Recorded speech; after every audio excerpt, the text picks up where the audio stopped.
After 5 years of struggling, I finally benched double my body weight. In jeans. I honestly think I could have done it in half the time if I knew then what I know now. I tried pretty much everything. Every technique in the book, different bench programs, advice from experts, all of it. And after 5 grueling years, I narrowed it down to 3 main rules. And the third rule will be the most important because what I'm about to tell you can be applied to any part of your journey. Whether you're just starting out with the bar, trying to aim for 225, or even going for a 315-pound bench. So in this video, I'm going to break down those 3 rules for benching as much weight as possible, as fast as possible. Then I'll show you a sample program they could use, and at the end, I'll give you realistic expectations for where you stand and where you could be. Because I honestly believe that most people can bench over 300 pounds if they train the right way. The most satisfying feeling you can get in the gym is the pump. It's as satisfying to me as coming is. The first rule is to stop chasing the pump. And you might say, but that's how you build muscle. No, it's not. And even if it is how you build muscle, the bench press is one of the worst exercises that you could take to failure. If you watch my video on how to train like Anatoly, you probably already know why. First, your injury risk goes up, which could be one of the worst things that can happen to your progress. Second, you tire your muscles out, which can make the rest of your session worse because now you can't produce high quality sets. And on top of that, your technique starts falling apart. You start flaring your elbows, you start bouncing the weight off your chest instead of controlling it, and your hips are to the moon. I know this because I've done it myself. I've dealt with elbow pain and even muscle tears because I would keep pushing my body till failure. You also don't want to be doing super high reps on the bench press just because you want to feel a stimulus. I know you want a nasty pump, but that does not mean that you're building more muscle. The main driver of hypertrophy is mechanical tension. You can get that by training close to failure, aka moving heavy weights. By heavy, I mean 80 to 85% of your 1 rep max. Most people should be able to do about 6-7 reps if they really push it. So that means for your working sets, you're aiming for 5 reps and you stop while you still have 1 rep left in reserve. In other words, the set should feel hard, but not like an all-out max. For example, I tested my friend's max at 225 pounds. Since 225 is 100% of the maximum strength he can output, I would take 85% of that, which is 191 pounds. But for the sake of safety and convenience, we're going to round it down to 185 pounds. At this weight, he should be able to hit 185 for 6 reps, but I'm going to tell him to stop at 5 reps instead. This keeps him away from failure so he doesn't fatigue himself or injure himself on the last rep. There are a bunch of people who tell you to push yourself on your bench press. I'm telling you, no, that is incorrect. No one at the elite level does that. You also want to make sure not to rest less than 3 minutes. If you take short rest periods, one of your muscles is going to give out and you're not going to be able to complete the full set. Or you're just going to start doing it with bad form. And we don't want that. Longer rest allows you to keep the weight heavy and your performance consistent across each set. Bench press also responds really well to frequency. So if you keep benching heavy weight till failure, you're going to wake up feeling like a mess. Your nervous system is going to take a harder hit and you're going to have fewer days to train. So if you really want to go hard, save the pump for your accessories. Don't do drop sets, don't take short rests, treat the bench press like a skill and you're going to make way more progress.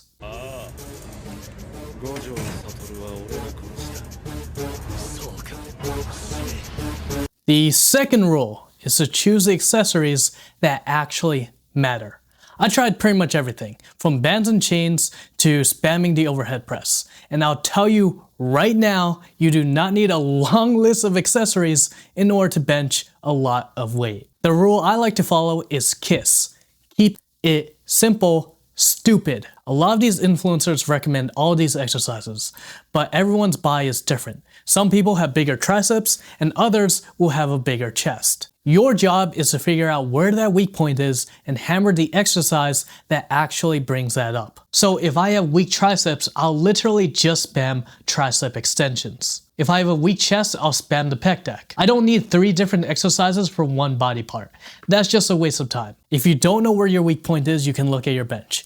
If the rep gets significantly slower at the top, you're chest dominant. If it's really slow at the bottom, you're probably tricep dominant. And if you want an example of someone who barely even does accessories, this is UF powerlifter. He benched 410 at 154 pounds. Only a handful of people in the world have ever done that, especially with basically a flat back.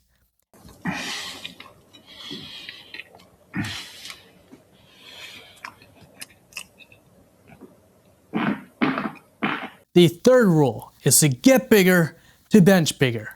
The bench press is the exercise where you have to gain muscle mass in order to get stronger. Now this sounds like a no-brainer, but I can't tell you how many people want to get stronger with the bench press while on a cut. And a lot of people will take this advice too literally or they won't follow it properly. I was one of those people. After I hit 225 at 132 pounds by weight, I aimed for 315. So I started following general bench press advice. I was eating as much food as possible.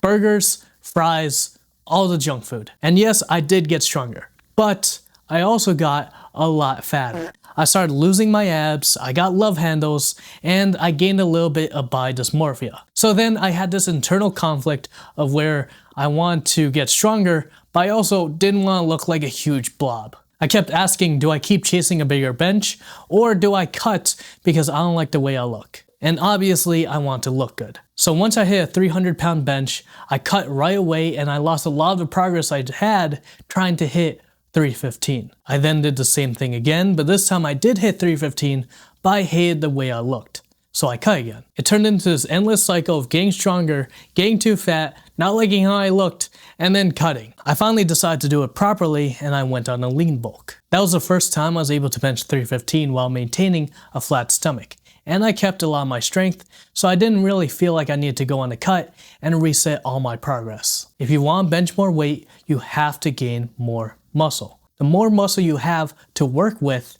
the more force that you could produce. It's as simple as that. But you should know this, gaining weight does not necessarily mean you'll get stronger. Fat literally cannot contract. It will improve your leverages, but it can't move mass. So unless you're okay with being a huge blob, you should gain weight that's manageable. Yeah!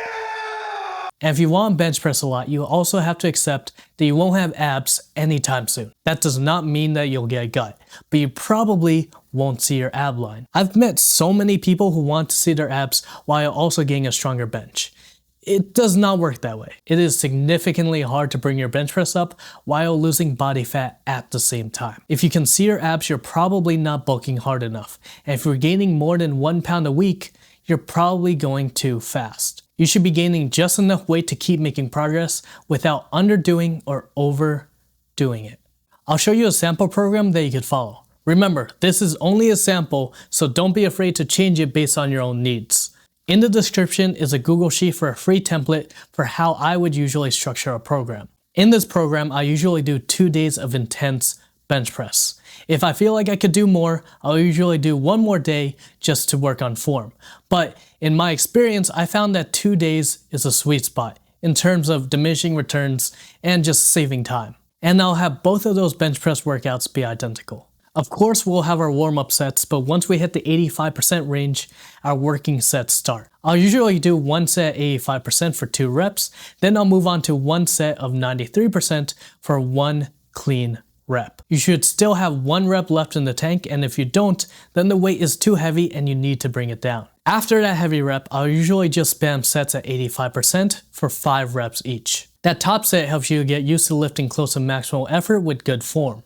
And the sets at 85% push your muscle fibers close to exhaustion without getting fully fatigued. After those sets, you could basically end with whatever tricep or chest exercises you feel like. But if you know you have a lacking muscle, I highly suggest you prioritize that before moving on to other exercises. For instance, I know I have weak triceps, so I do tricep extensions midway through my workout instead of at the end. You also want to be careful not to do too many exercises. If you're benching 2 or 3 times a week, piling on extra work can make it harder to recover and makes the progress much slower than it should be. After 4 weeks, I usually add 5 to 10 pounds onto my max and then start again. And 5 pounds might not sound like a lot, but if you add 5 pounds to your max every single month and you're starting from 225, you would be on track to hit 315 after 2.5 years. Most people take 5 to 10 years to bench 315 because they start spinning their wheels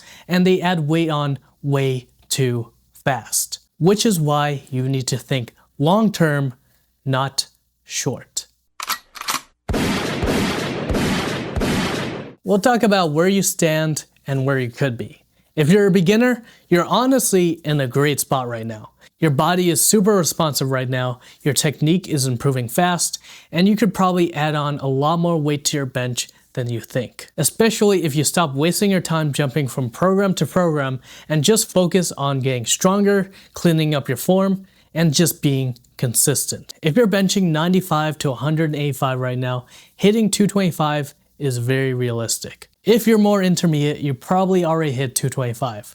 And this is where people start screwing themselves over. Progress slows down a little and then they start making bad decisions because they train like they still have newbie gains. They bulk too fast, cut too soon, train to failure on the bench, and max out every other week, and then they wonder why their bench hasn't improved in the last 6 months. If that sounds like you probably don't need a new magical routine. You probably just need to stick to boring basics long enough that they work. As long as you eat adequate food, work out consistently, and don't injure yourself, I guarantee that you can hit 275 or higher. And if you're advanced, most likely you're closing in on 315. This is actually where I suggest that you slow down on your frequency. In advanced territory, you're more likely to accumulate systematic fatigue, so I'd watch out for that. However, some people can get away with training 4 days a week, but it requires very specific programming based on your own body and time. I'll go over programming strength at the advanced level in another video. And a huge tip I'd give to all these stages is to get a coach. My biggest regret in life when it comes to lifting is not having a coach. Because if I had a coach, I wouldn't have had all these injuries and accumulated all these terrible lifting techniques that I now have to unlearn. I would have been lifting way more weight, like literally repping 315 on bench, and I would have had a better understanding of movement mechanics. Coaches also help with programming and keeping you accountable. So if you're serious about your body's longevity, I highly suggest that you get a proper mentor. Please like and subscribe, that really helps a lot. And if you're interested in building superhuman strength, check out this video where I teach you how to train like Anatoly.